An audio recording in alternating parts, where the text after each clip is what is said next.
রাত 11টা। ব্যস্ত ঢাকা শহরকে পিছনে ফেলে আমরা চেয়ে বসি রাজশাহীগামী একটা ট্রেনে। রাতভর ট্রেনের কাঁপা কাঁপা শব্দ আর জানালার বাইরে ছুটে চলা অন্ধকার এক অন্যরকম অনুভূতি। ঠিক ভোর 6টায় পৌঁছালাম রাজশাহী, একটা ক্লিন এবং শান্ত শহর।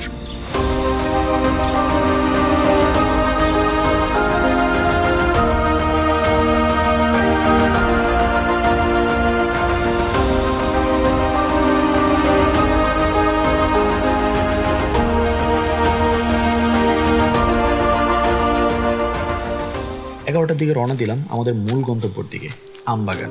সিজন এখনো পুরোপুরি শুরু হয়নি, তবু বাজারে এক ধরনের প্রস্তুতির গন্ধ আছে। তারপর ছুটে গেলাম আম বাগানের দিকে, সবুজে ঘেরা সেই বিশাল বাগান।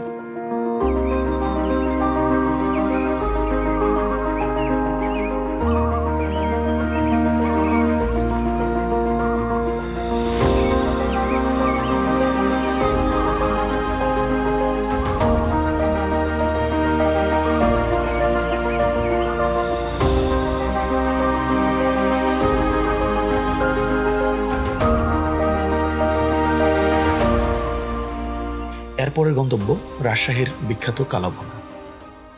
ঠিক এমন বড় বড় বাগান থেকে ফ্রেশ আমগুলোকে বাছাই করে আপনার ঘরের দুয়ারে পৌঁছায় দেয় মামার হাট বাজার।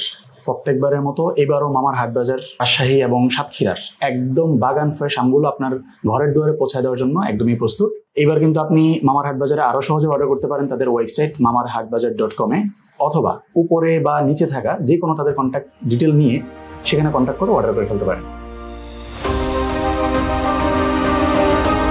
পথেই দেখা পেলাম একটি প্রাচীন গাছের স্মৃতির জন্য তুললাম কিছু ছবি।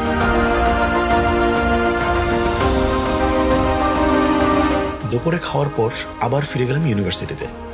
একটা শহর যেমন গোছানো আর পরিচ্ছন্ন হতে পারে, রাজশাহী ঠিক তেমন।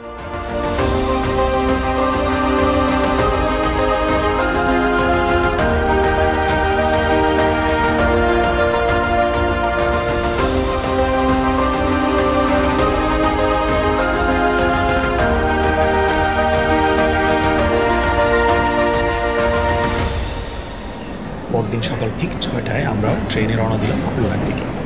6 ঘন্টা পর গরমে ভেজা খুলনায় পৌঁছালাম। ঠিক আছরের পর রওনা দিলাম রূপসা নদীর দিকে।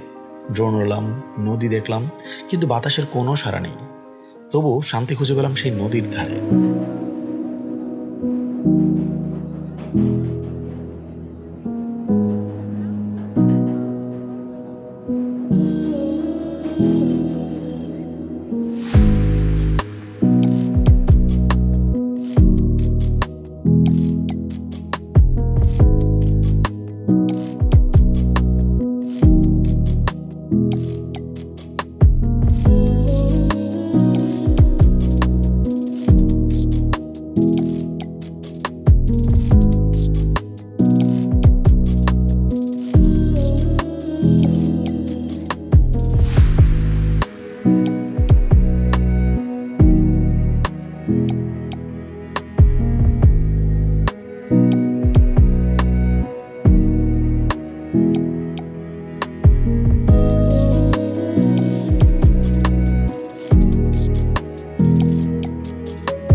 পরদিন সকালটা শুরু হলো সাতক্ষীরার উদ্দেশ্যে।